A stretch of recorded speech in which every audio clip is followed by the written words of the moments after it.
Welcome to episode 12 or 13 of O Shift, depending on how we decide to edit this week. Probably won't even be at episode 13 because that's a scary number. Just like there's not 13 floors on a hotel, there won't be 13 episodes of O Shift. We're going to jump right to 14 after this. Yes, we can count. So I hope you're good with math. Hope your mom's glove that she used to hang behind the table worked. If O Shift has 12 episodes. And it skips to 14. How many do we have? But if you can't tell by the thumbnail used in this episode, we have a special surprise, a super surprise. Supra. Wow, I like the enthusiasm on there. But he's Riley. I'm Scooter.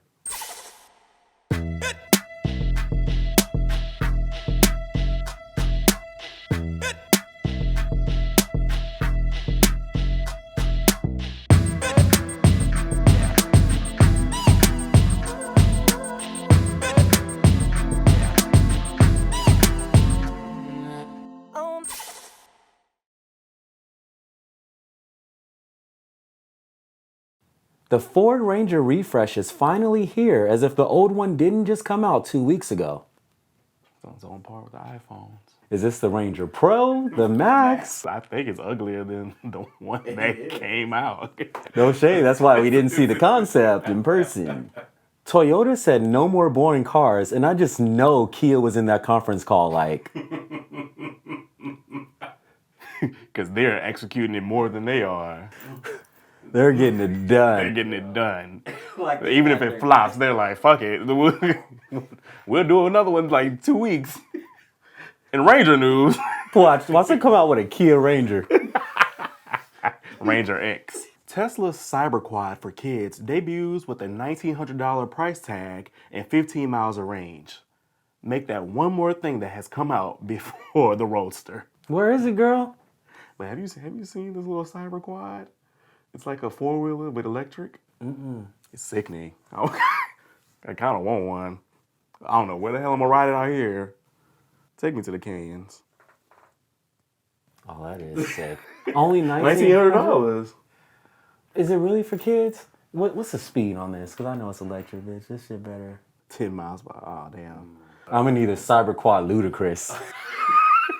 Cyberquad plaid. Like, cause I need to go at least 30. That's what the torque is gonna do. And now you're dead on the 4.5. Had no business out there. Man, no business. Actually, I'm gonna see if they have a tune for it and bring it to the shop. Can y'all do a flash on this real quick? Putting JB4 on this. Be going 100 miles per hour fucking with me. Porsche's prepping for something bigger than the Cayenne, and just remember to use lukewarm water. Don't start this today. Please don't.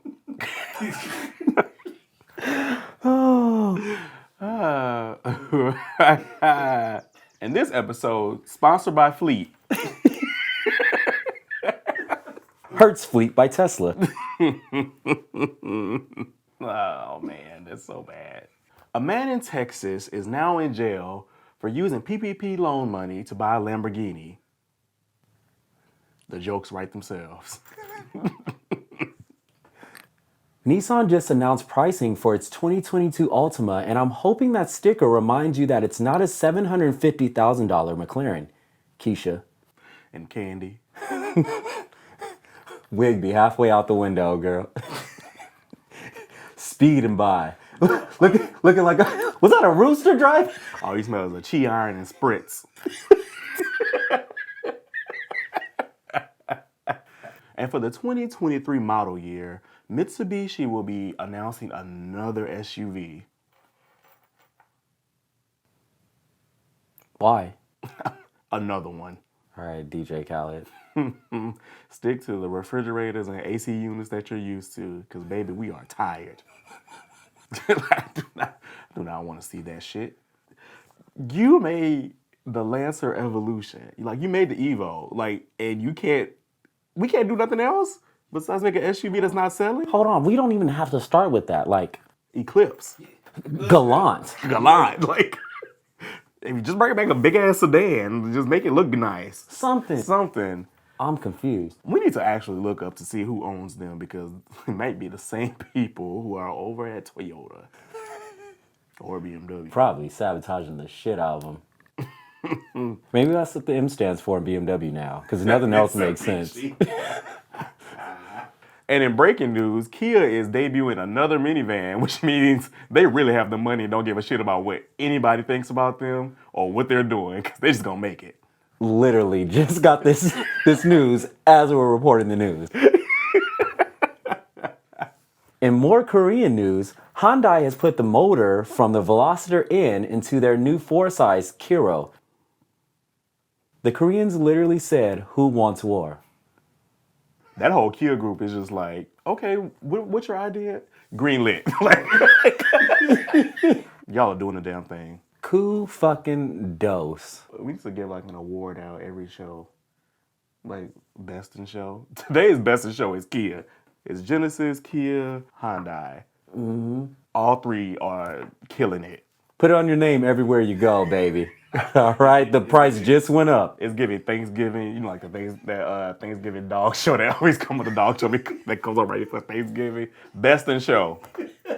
We're giving it to Kia. A recent study by wherever you find these studies from reveals that it's faster to charge your EV at home than at a charging station. I feel like this is a ploy by the government. Like, I feel like, one, they're raising the gas just because they know everybody's switching to electric and they're trying to make as much money as they can right now. But I feel like they're going to tap into it. Some way, somehow, it's going to be like, oh, Shell is now offering charge stations, like, for your home. And then, like, going to be charging $3.89. Like, right? $3.89 a volt. 10 watts? A watt? Yeah, it's going to be some dumb shit like that. We recently went to the LA Auto Show, and just like the transplant this time of year, nobody was in town. Mercedes, BMW, Audi, even Genesis are like, it's too poor in here for me. I'm so sorry. We wouldn't want a fucking virus on our cars. Get it out of here. Everybody absent. Roll call cleared. Like, she rolled in one of those TVs. You know, when you get a substitute, it'll roll in that TV. You'd be like, yes, because I did not do the homework. Hey, Ron. Hey. Mercedes Benz Z. Janice quoi? Janice quoi? Nothing in Genesis. It's Genesis. I'd say Janice quoi? But moi. Don't make me say your name again. But moi. It's BMW. Shut up. Your new grills are ugly. Talk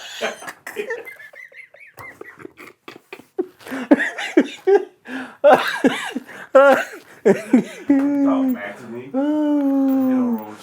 Infiniti showed up to the LA Auto Show only to find their cars covered in tomatoes. Just kidding, they weren't there either. Nissan shared pics of their new EV pickup concepts, which would have me excited if their production cars looked anything like their concepts. Could care less, except the Z. Except. Could care less. They knew.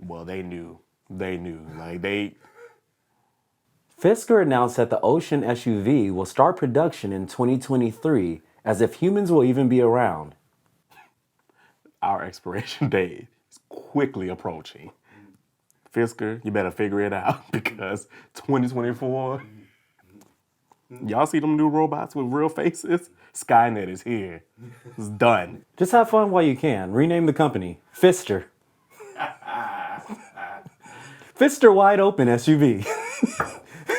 Fister Open SUV. Fister, the anonymous scene.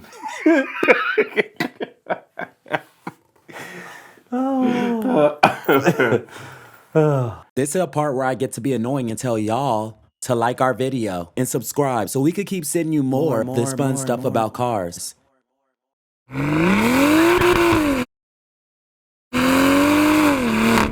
Yo.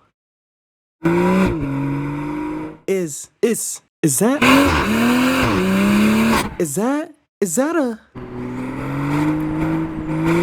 that a Supra?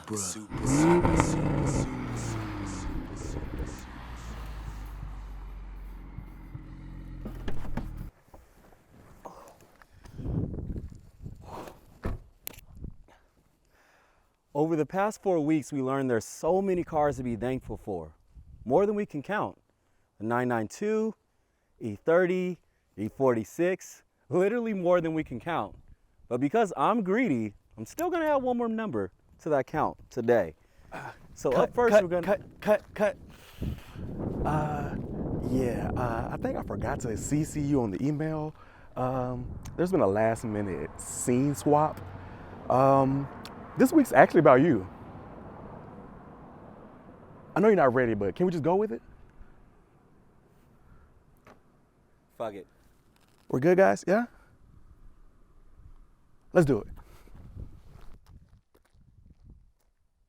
The Toyota Supra likely is one of the cars to make you an enthusiast of Japanese sports cars. Originally debuting in 1978, the Supra was Toyota's answer to the original Z car.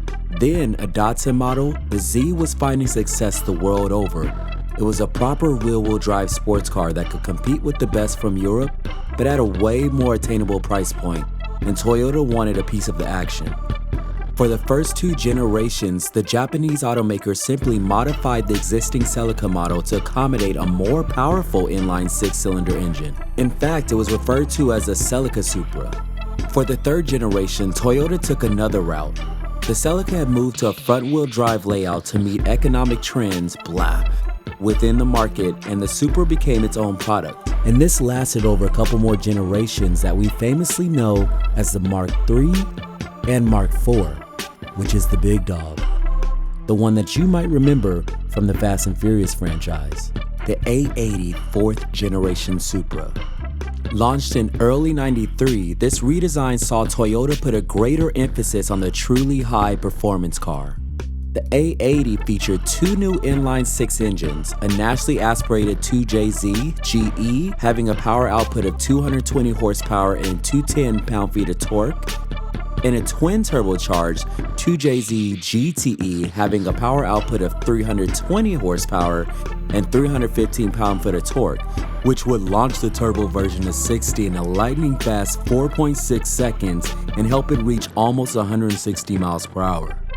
Unfortunately, due to stronger yen value and dwindling sales, the Supra was discontinued in the US market in '98.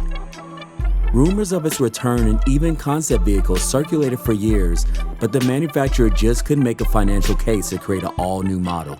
One of these concepts, the FT1, made its debut at the North American International Auto Show in January of 2014. Very little details were shared about the model, but it later became what we know as the 5th generation Supra. Kinda. The 5th generation Supra made its official debut in 2019 as a 2020 model and was developed in collaboration with BMW.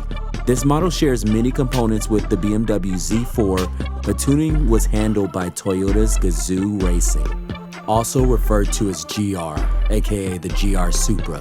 The GR Supra, the new Supra, can be equipped with either a 255 horsepower turbocharged 2-liter inline 4-cylinder, which is usually found in the 328 or 330, or a 382 horsepower turbocharged 3-liter inline 6-cylinder, which is usually in the 335 or 340s. Keeping with the model's story tradition, the Turbo 6, codenamed B58, can deliver 0 to 60 times as swift as 3.8 seconds. Though still pretty new to the market, it has already made its presence known, and the manufacturer has been making tweaks since its launch. That's all stock from the manufacturer, but this is my Supra. Equipped with Apex SM10 satin bronze wheels that are 19 by 9.5 in the front and 19 by 11 in the rear, which are all wrapped up in Michelin PS4 tires. And those are connected to H&R race springs, which have been aligned specifically for aggressive driving, my kind of driving. From there, we have a couple strut braces from Cusco.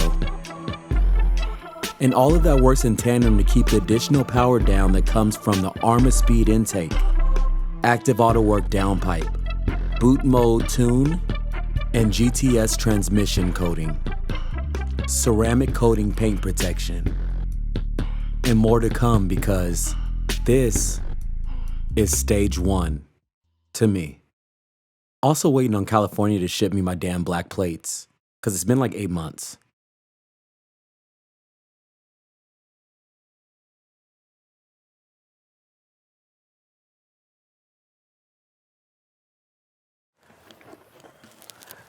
All right. Oprah. Gail. Finally nice to meet you in real life.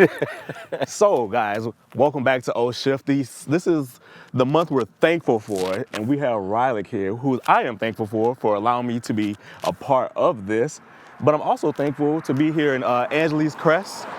This is clearly like the Sunday fun day spot for people who have cars, who love cars, and just appreciate cars. So I'm kind of excited to get to interview you because we've talked a lot in depth about cars, but not the actual Supra.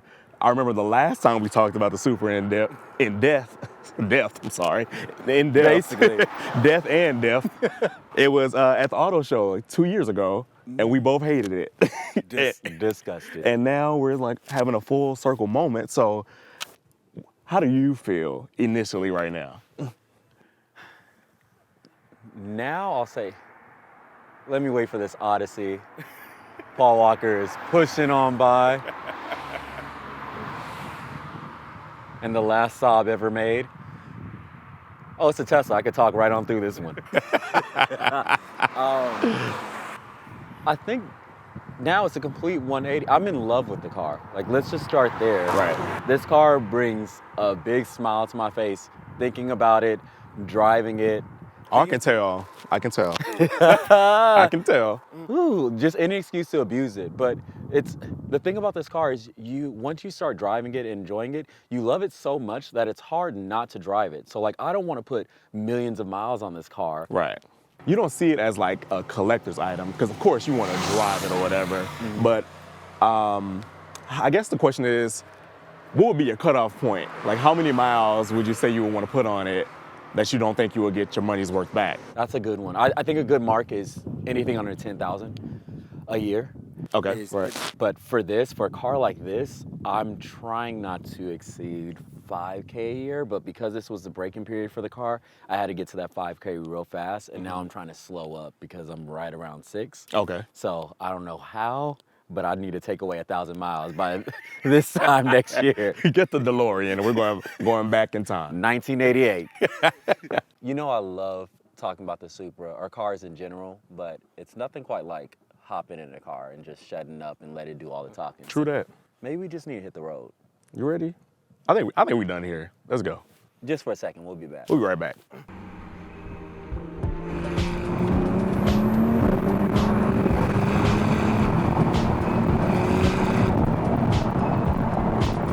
It definitely sounds like the old Supra. Yeah, it's the intake that's like really making it feel reminiscent of it. I searched, I was looking at all the intakes that were available on the market. They had, really good ones. There's the Eventuri, some people like MST. There were several ones. Engine always makes decent intakes, but I went with Armaspeed because I've heard the videos, and it really just felt like the original Supra. Well, I don't want to call it the original, but yeah, but the one. Neo. And just listening to that, I was like, I absolutely want to hear that. And you know what I'm actually surprised about? They kind of captured, because I've ridden in the original, the Supra. They kind of capture that same spirit. Like, even though like BMW had a lot to do with it, but I feel like Toyota, the little bit that they had to do with it also, it feels like that. Yeah, absolutely. It doesn't feel like a Z4. Not one bit. Every time I pull up on a Z4, I'm like, girl, can't relate.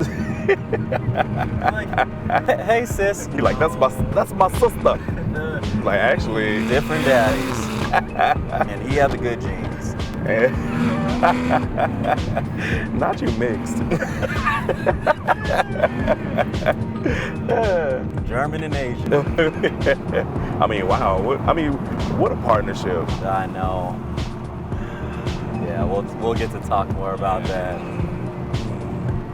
I remember the day you stopped by my house. You just told me to come outside, and I knew in my heart I was like, this motherfucker has bought this car. But like, I didn't know what car because we had been talking about other things. Mm-hmm. So walk me through that process of that day when you woke up and decided to go get it. So we had actually just partied. So I was slightly hungover, but I was like, you know what? I'm just gonna take a drive to shake this hangover off. And then as I was taking a drive, I was talking with my friend that stayed over, and I was like, I think I'm gonna look at the Supra. Just, browse, take a look at it real quick. And I was like, yeah, I'll just do it. So I'm just popping my head, just go look at the Supra. Actually, I had been planning to test drive the Supra for like about a week or so, but they kept missing the schedule. Yeah. So finally I found one in Marina, and I was ready to drive it. And he was like, oh, we won't let you drive it without running your credit and, having the numbers ready. And I was like, so I can't test drive the car before I buy it? And he was like, basically not. And I was like, okay, does your manager want to come outside? And he's like, no, that's his definitive answer. So I was like, okay, great. So I ended up going to Toyota of Culver City. I saw the car. It was in this yellow color. The thing was, even though my BMW is blue, I'm not a gaudy person. That was a lot for me. So I was like, okay, my next car, I have family in Inglewood. I'm from there. I wanted to be able to go, like, pop in the hood and not be like, So I was like, okay, let me get like a silver or white, black, something like that. Wow, silver? I hate my silver car. Like, I strongly dislike it. So that's very surprising. That's what I want. I wanted to do like silver with like lime green calipers or like accent marks that were gonna make it pop. And then I test drove the yellow one. I was just like, let me test drive the one that looks the coolest.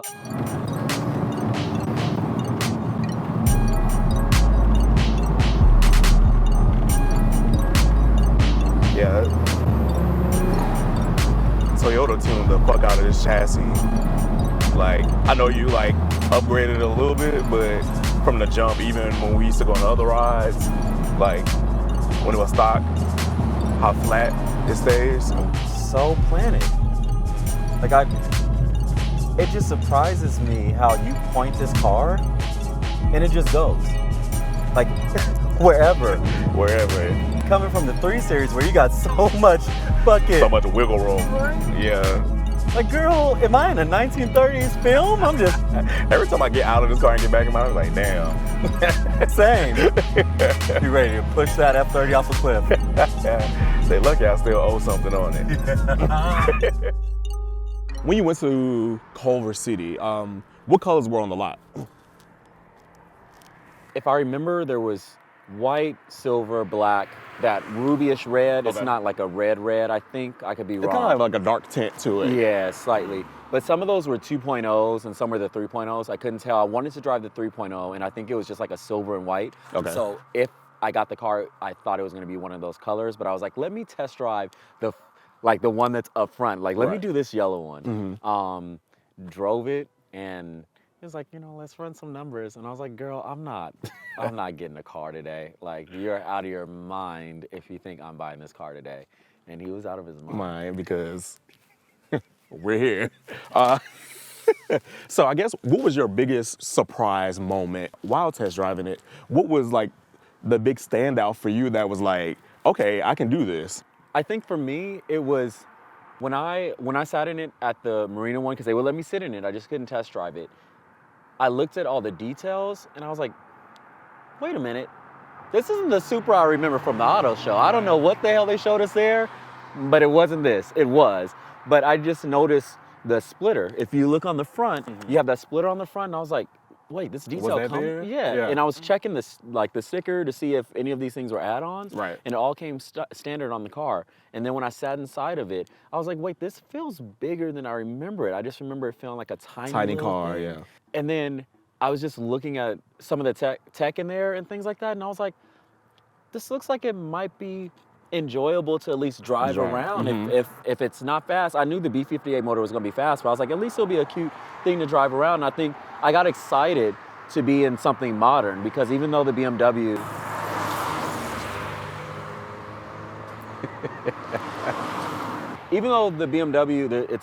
it has a lot of tech in it, my 3 Series, it's still a 2013. It feels dated, yeah, so it felt very dated, but I got so used to those features, I thought it was modern, because before the BMW, I came from a Nissan Z, which is super dated. Super. So I thought that had a bunch of tech in it because I finally had heads-up display. I had all these things I didn't before. Right. And then when I looked at this, I was like, oh, this is like stepping into the new age. So that's what got me excited about at least sitting in the car and being excited to be in something new. Gotcha. Well, that makes sense. Like we all, like shiny, like new things, of course, like you'll be attracted to it because it's something different from what you originally had. But speaking in those terms, do you think there's something else is going to come along that's going to eclipse this? If they put the S58 motor, which is in the current M3 in this, if they do anything like that, somehow this car is going to find its way around the pole. I am glad that I got this car over the Z that's coming out. Okay. That was my follow-up question. I know we were heavily talking about the Z. We were super excited when it came out, dropped. We're like, okay, this could be the one. Like, but you know, like COVID and production is like, it's gonna be a little while before that car comes actually to be on the street. Do you think that played a part in you getting the Supra?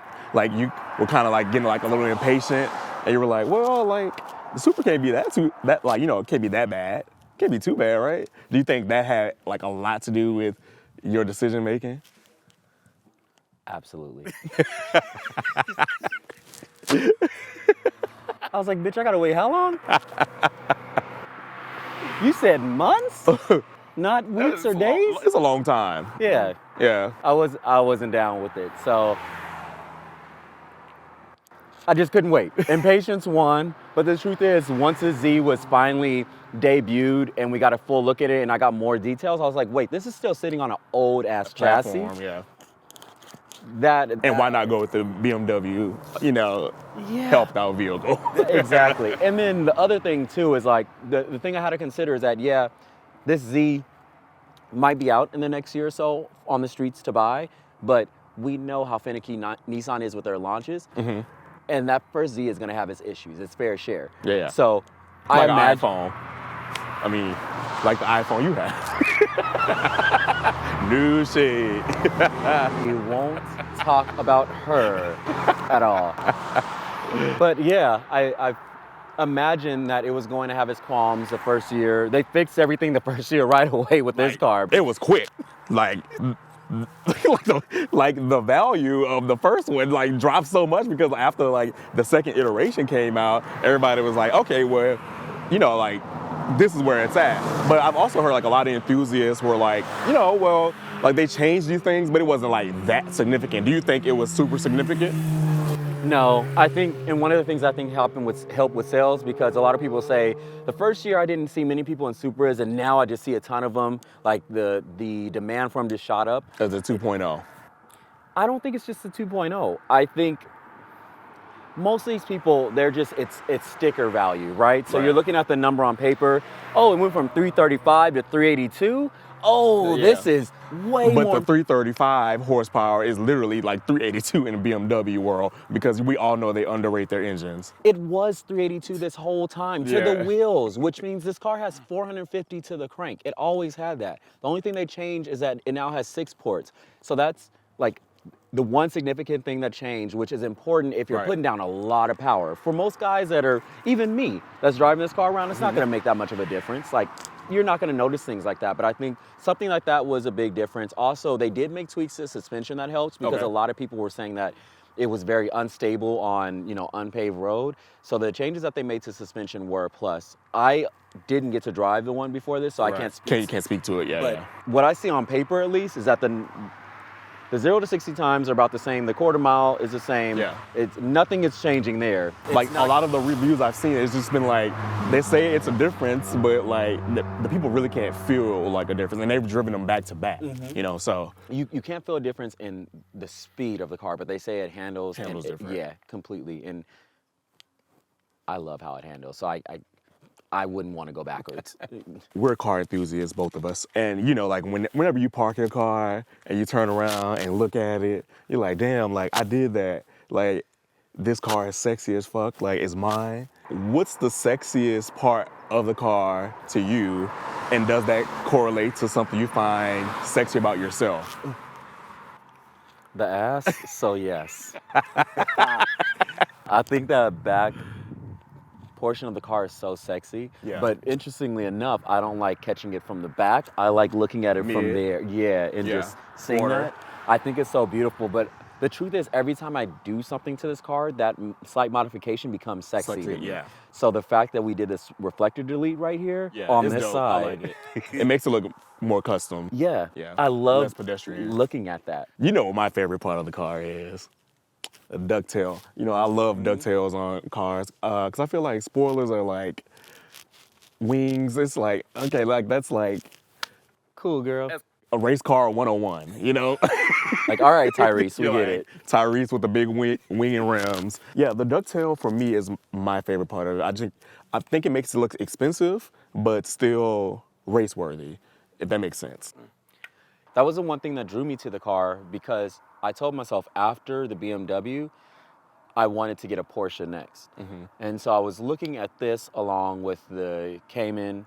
I truthfully wanted a 911, but I didn't have 911 coin yet. The money is not in the account. It was not there, girl. Not yet. Give me 2 more years. That's all I need. And a little bit of cryptocurrency. Boom. Cayman, for what you got for the money, your money didn't go very far with that Right. car at all. And And the reliability factor. yes, you got Yeah. so much bang for your buck here, but the ducktail, that's what I love about Porsches. I love that rear end on them, and so this was something By that far, I like the sexiest rear end of any brand, like consistently. yes.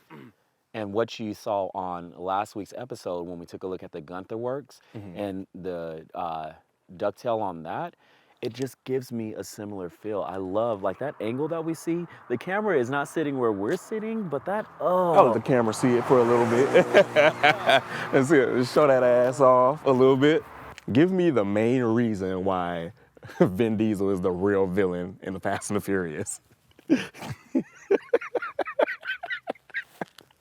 because he's doing all of that for family. You are destroying the world for family. Like literally, your family's getting killed.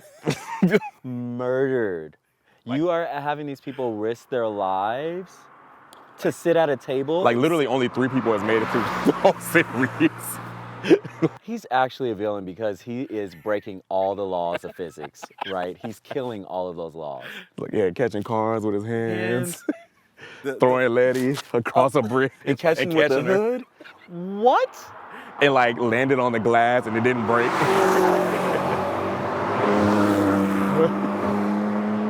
Finally, Should I go chase him down? let's go.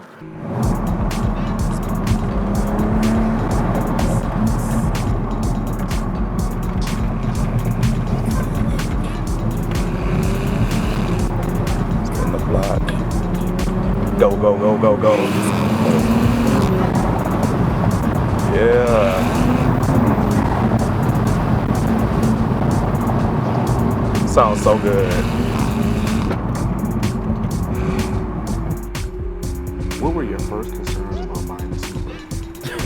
That price tag?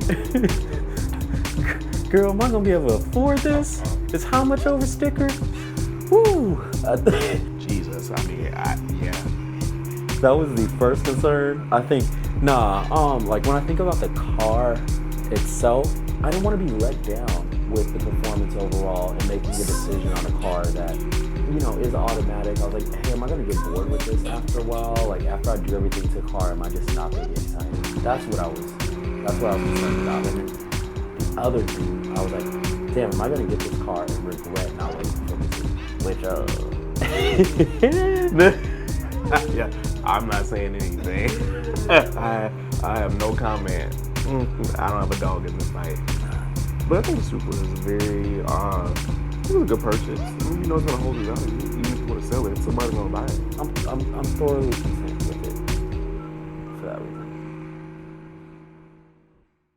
You know, we have like really, really strong attachments to our cars. Like they're an extension of ourselves. And hypothetically speaking, if you were involved with someone and they were like, hey babe, like I need to just run like to Ralph's real quick.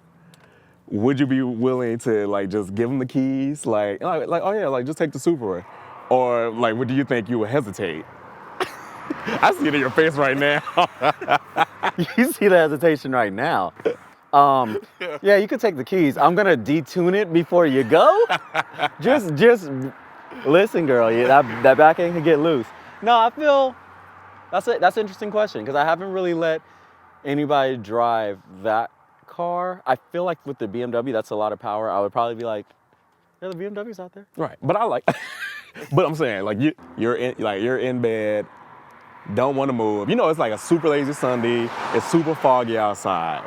The BMW is in the front, the Supra's in the back. Mm-hmm. Your guy's car is around the corner, parked somewhere because you have to park on the street. Are you just handing the keys over? Are you hesitating? Walk me through, like, what will your thought process be? Does this nigga have insurance?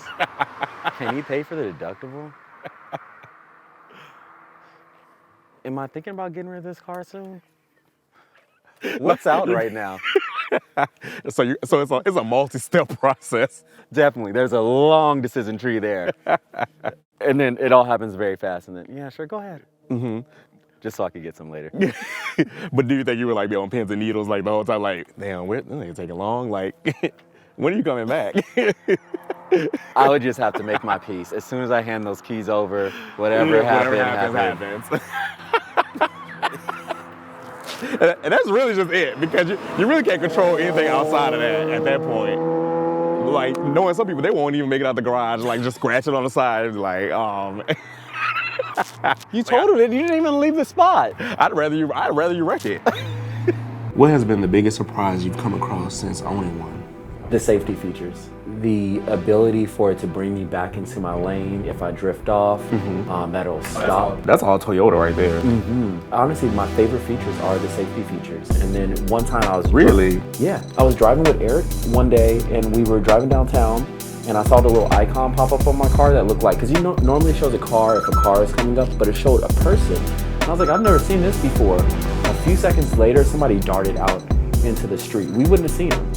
It was a pedestrian. So it had that pedestrian warning, and I was like, this is clutch. Now I can look at my phone while driving. I don't even think BMW. My BMW's too Mine don't. Mine is out of the range. Don't have the range, honestly. Does not. In your humble opinion, does it feel like a Toyota at all? Tricky. This is the first Toyota that I've owned, so I can't answer that, but I'll say, even though it looks like a BMW, it sounds like a BMW, it does not feel like a BMW to me. The steering is so direct, and that's something BMW has struggled with all their cars. Like I was saying before, I point this thing and aim, and it goes in that direction, and that's not something that I found in the BMW. So that and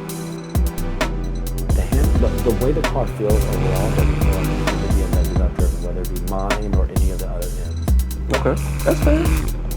I feel like it feels like a Toyota. It's just like augmented. Yeah. Okay, we know like the Supra is a collaboration between BMW and Toyota. And there's been multiple other car collaborations rumored and that are out right now. Do you think that's like the new way for people the companies to save money when we know these are multi-billion-dollar franchises and they can pretty much do whatever they want to? Do you think it's a smart move, and do you agree with it? It bothered me at first because my problem with the Supra was that it just didn't feel like it had that Toyota heritage. I was like, all right, I already have a BMW, yada, yada. Like, why do I want to do this again? But after I owned the car and I realized, like, wait a minute, this B58 motor is one of the most reliable motors out at taking on power. It can handle power reliably with having to do anything to the internals. No issues. The 2JZ was known for taking on power reliably. Like, guys can daily 600 horsepower. That you see the ones that are up to 1,000, but they can daily that, and it's fine. That is the heritage of the Supra. Okay. But that came from BMW. No brand has anything like that today. There's no Toyota that I would be confident with, right? Like, yeah, Toyota's making this motor for the Lotus, but we don't know if Lotuses are that reliable. There's like 2 in America. Like, they're very, very few and far between. If you get a Lotus, they coming on the show. So if anybody has a Lotus out there, anyone, the Elise, the new one that just came out, just let us know, please. But when I look at all of that, I think about the next rumor that I heard, which is the MR2 might be made in collaboration with Porsche. And I have no problems with that. Okay. If I could see the cars that I love, admire, and appreciate come back out because the collaboration took place, as long as you have enough in there that's a nod to the original and the things that we want, cool. What I don't want to see is just something that has a badge on it. Like the BRZ 86, all of those, not enough separation there for me. I don't want to see any rebadging. The Mitsubishi I guess, is it because they look alike? Because I feel like pretty much the Supra for me, I know it's tuned differently from the Z4, but essentially it's rides on the same chassis, just not a convertible. Do you think it looking different plays a part in that? Yeah, I think the fact that they look different played a part in it, but you have to remember that a coupe is always going to drive differently than a convertible. Right. From rigidity to how it sounds, you know, in terms of insulation, all of those things. The Targa looks great, but it's never going to handle like the regular Carreras do, right? Or the base ones or any beyond that. That's the difference between having a full solid chassis, a full solid frame, versus something that's chopped up like that. So I think those are the big differences, which make them feel different, but also it's just designed better. Like this doesn't look as great as a concept, but the concept looks so fucking good that even when you chopped it up, You came out with this. Yeah. So that was my next question I was gonna ask. Do you think that, you know, the modern Supra lived up to the hype of the F1 concept? no, it didn't, because we wanted something that was the LFA had came out, so they were nicknamed. You know, there were all these rumors that the LFA was going to be the Supra for a while, and then you heard a Supra was in production, and you were like, okay, the LFA is getting discontinued, so maybe the Supra is taking on that badge. So you thought it was going to be something that's going to go and beat up these fucking Vipers, which are gone now, and Ferraris and all of those. Yeah, please bring it back. And you expected it to be one of those, just something massive that grips the world, almost like the GTR, right? Like how aggressive that is, even though it's ugly as shit now, aged in the face. Still ugly. But it has a presence on the road, and you thought that's what you were going to get with the Supra. So when you saw this tiny thing, I think your brain goes, "What, Miata?" Yeah, I did think it was going to be bigger. I did think that, but to know that it's almost like the same size as like the 86 and the BRZ, like maybe like stretched out maybe 2 or 3 more inches, which makes a difference. But it wasn't as big as I thought it was gonna be. And even when you sit in the inside of it, it doesn't feel like a boat. Like, cause I feel like a Corvette, you feel like your grandpa. Like, no matter like what iteration you sit in, it is like, oh, okay, like this like a big boy's car. And I feel like this is like, I feel like the Supra is like a perfect in between. It's not too big, not too small. So like performance-wise, looks-wise, everything is kind of like works out. I honestly think they did an amazing job. It lives up to the hype in terms of the fanfare, the cult attraction that it has. Like you're seeing the same thing happen behind the A90 that did with the, is it not, I was about to say A24, that's A24 Studio. So let me clean that up. You're seeing the same thing happen with the Mach 5 that happened with the Mach 4 and the ones before it. Like people are gravitating towards these. You saw when the Supras drive by, like they honk, wave, say all of that. People are obsessing over these cars, and I think that was the thing that made the Supra before it so good. The key difference here is that Supra was like a star in movies, video game covers. And this one hasn't has shine yet. Yeah, but that's gonna happen. Right. Like we thought it was gonna happen in F9, and it was like that small ass scene. I was like, what is this? And what audio clip were you guys using? Because it didn't sound good at all. At all. Like I think the best sound clip that they have from that franchise is from Tokyo Drift with his RX-8. Like that car sounded like amazing. I love how the Supra, Brian's original Supra was in the first one, but the R34 that he drove in Too Fast, Too Furious, oh my God. Yeah, it was good. But you know my favorite is the Evo. Like like the little small, you know, I think I have like a love affair with 4-door like sedans, like super sport cars, because I mean you can get practicality out of it and still like come carve up the can, you know, like I like that, like because I feel like a 2-door is like that's a commitment, like like it's a commitment. But you have auxiliary car, so it's not that much of a commitment. But like I'm thinking about getting a sports car. You know, I've narrowed it down to 2. I won't say because it's gonna be a segment on the show when I finally put the nail in the coffin on which one I'm gonna get. But I have a feeling we might be here again. we'll be here again. We'll be here again. I promise. We'll be here. We'll be here together. Well, he probably won't have this. Something he's gonna get the Z. We'll see. Do you feel like this car has gotten you more ass?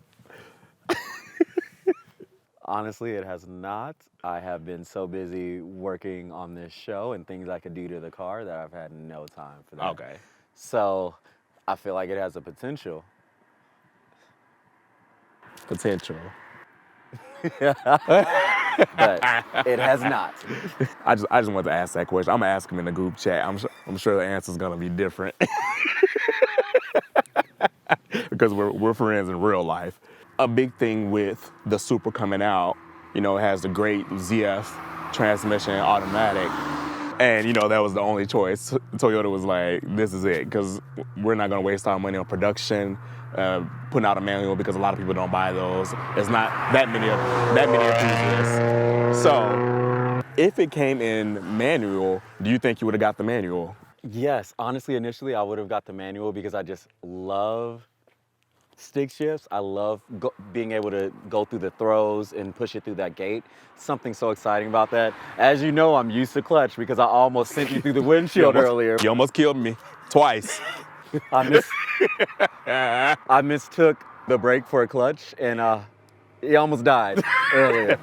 So I'm used to a stick shift. I love stick shifts. But this car wouldn't put down power the same in a manual. In a manual, yeah. That ZF is the best transmission in the industry to me. And having 2 more gears makes all the difference. You have that torque immediately on the low end through every gear. And through every gear, yeah. It's mind-blowing. It's so fun, and it's just reliable. Right, and the paddle shifters make you feel like F1. Riley Hamilton. God, he's gonna watch this show. Like, I hope he gives you his number. As many a times we bring him up, and he doesn't even know we exist. But Yes. he doesn't know we exist yet. What was the biggest misconception about the new Supra to you? Very much that it was just a BMW at the end of the day. And it doesn't feel like it. In fact, if you were to say this is a BMW, this is the best designed BMW inside and out. The 8 Series is great, but when you look at the interior, this interior looks better than its twin, the Z4. Yes. Where BMW got things right was that steering wheel, because that Toyota steering wheel is disgusting. Horrible. So I have ideas for what I want to do with that. But outside of that, the choices on the interior are so fucking great. I feel like it's just like really well done. It's not like too glitzy or glammy. It's just like, okay, this is a sports car. Like, let's give it like the matte black and carbon fiber-ish treatments. Like, even like how like the new Civic is with the air vents going across. Yeah, I think it's really well done. One of the obvious misconceptions is the power. These girls think it had 335 horsepower. It did not. That is to the wheels. This thing had 382 horsepower this whole time to the wheels when people were dynoing it. Some were even showing more power than that, which means to the crank, or the number that you should see on paper, was 450 horsepower. That is the biggest misconception, and I think, as I said before, that's what pointed to the boost in sales in 2021. Okay. A lot of these people were buying Supra because it's this big legend, and then they saw this number increase. Oh my God, like finally it has 382 horsepower. So what's that gonna mean for me when I tune this car and build it up? No, girl, it's the same shit. Same car. Same car. Yeah, I was surprised at how much power it actually had. Like, even before you modded it, I was like, hey, this I've never felt this much power before, but yeah, like this is much different from what I'm used to. It's so different. Like scary different. Yes. It's like I'll tap on the gas every here and there just to get that like push, and every time I'm like, oh fuck, that is a lot of power. I love it. But it doesn't feel uncomfortably fast because it handles so fucking well that you're never like, oh, this is all right, you gotta chill out, this is too much. And even with your car, even though it's a sports car, it doesn't well, when I get in it, it doesn't feel like I'm sitting too low to the ground. Like I know I'm low to the ground because clearly it's a sports car, but it doesn't feel like my ass is hitting every hump. Yes. Yeah. Yeah. Not just that, with also too how low you sit. Like I sat in the Z4 at the dealership, and I was sitting in it, and I had my cousin Alana sitting, and I was like, doesn't this feel like we're sitting a little bit lower than my car? She was like, yeah. I was like, I feel smaller in this car than in yours. We notice, you know, like it's not hard to notice. You've already started, you know, doing things to it, performance-wise and visually. What's the next step? You have like the delete, the wheels, the tent, suspension. What do you think is next? Oh, I used to have one of those. I drove it right into a tree. Going to WeHo. Leaving WeHo. And your nigga picked me up. I was like, hey, friend. Hey, leave my man out of this. He's not an accomplice to anything. Hey, friend. This has been a problem. It's been a small issue. I know you just saw me, but you're gonna see me again because I crashed my car. I need you to come pick me up. Right away. So to recap, I've done intake, downpipe, H&R springs, which were tuned. Always get your suspension tuned to how you drive the car. Mine's tuned to Canon driving. So if I drive it regularly, I'll get premature wear. But if I drive it in the Canons aggressively, my tires will last longer. So I have no choice there. Again, my hands are tied. I did struts. I ordered the front. I wanted to see how the front felt before getting the rear. So I'm gonna get the rear, but I'm just assuming I've already, you know, I'm just packaging that together. I've already technically done it. It's just gonna feel a little bit tighter in the back. But aside from that, there's a couple unique things. This front piece right here, I want to get a new fender that's going to expose some of this. So it's going to go in a little bit and some of the body is going to be exposed. So almost this will be cut out and it'll be pushed back that far to expose some of the front wheel. Aside from that, these things are completely fucking useless as you've seen them before. Literally have no purpose but for looks. None. So those right there, I'm gonna work to get those cut out because they actually truly, when you look at the physics of the car, they actually truly work and they have a purpose. Right. But they just blocked them off. It should work for airflow, so I'm gonna get those custom done. I feel like the front ones could too. Are there options for that? Like for like where the headlight is? Like could that be like a actual intake for the wheels? That's exactly what I want to do. So I would cut that one out, the one up there, and then some of those. And what I want to do is make it look like the gills on the M3. So it's custom work that has to be done. So those things, the things that I do to the car, anything I do next, I want it to be completely unique. No one else has done it. So there's an idea that I have that I've been sketching out for taillights that's going to be an homage to the older Supra, but not quite like the ones that they're doing now. So I'm trying to work with a company who I might get to reveal soon to work on that. And then outside of that, I think just small subtle things. I do want to do the top black. So it just feels like almost has that panoramic look at the top. I mean, other than that, I might find, I love the front end, but I might find something else creative to do Something with a different. bumper. Yeah. So I don't really feel like you have to do like too much with it. Like, of course you can do custom things, but like it's amazing like how it is. Like it's a standout, powerful, beautiful car, and I'm excited to see where you go with it because you know I love stock cars. It was perfect from the manufacturer. I love the rims and everything like that. So I think we're all here at O'Shift going to be very, very, very, very excited to see where you go with it in the future. thank you. I'm so excited too. I think the immediate things that I want to do is get this car ready to, you know, have some track days. I don't want it to be a track specific car. Right. But whatever I do next, just know if I pull up somewhere with this car and it's next to a Porsche, a Ferrari, anything within that league, this car is not going to be overlooked. That's what I want to do with this car. Any car that I modify, I just want to take it to the point where you can see the potential in this car, what it could be.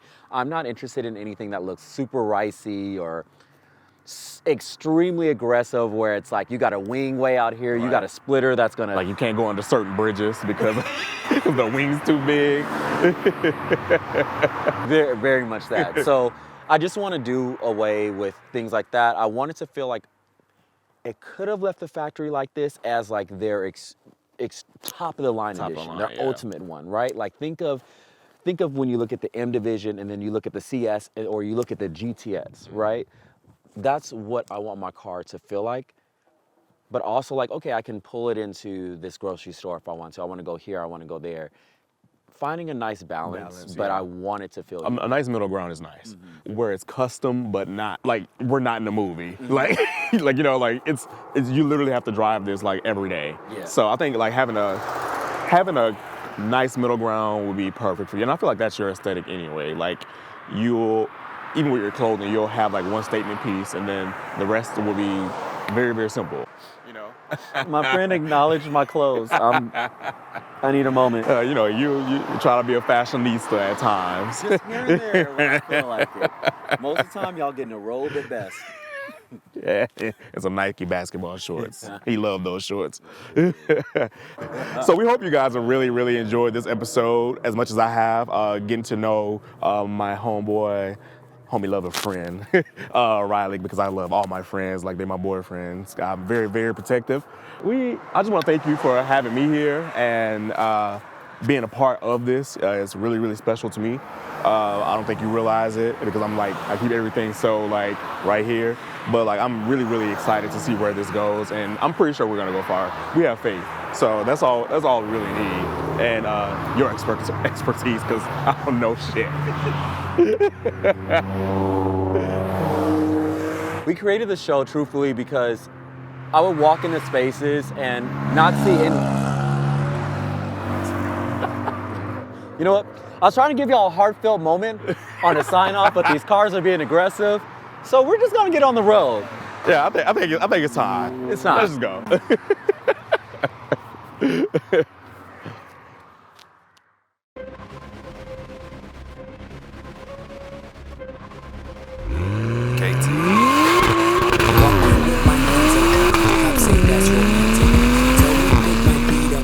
I don't feel like dancing.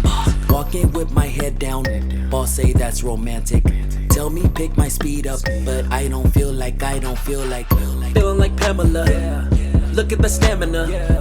Look in the camera. Look at the pose. Looking like amateurs. They cannot handle us being just what they don't like. No. Look at the handlebar staring, I'll make you taste what you don't like.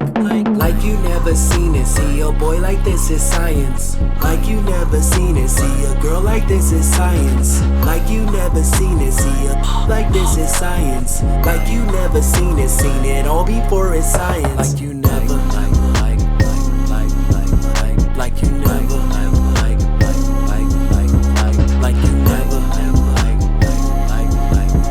like you never.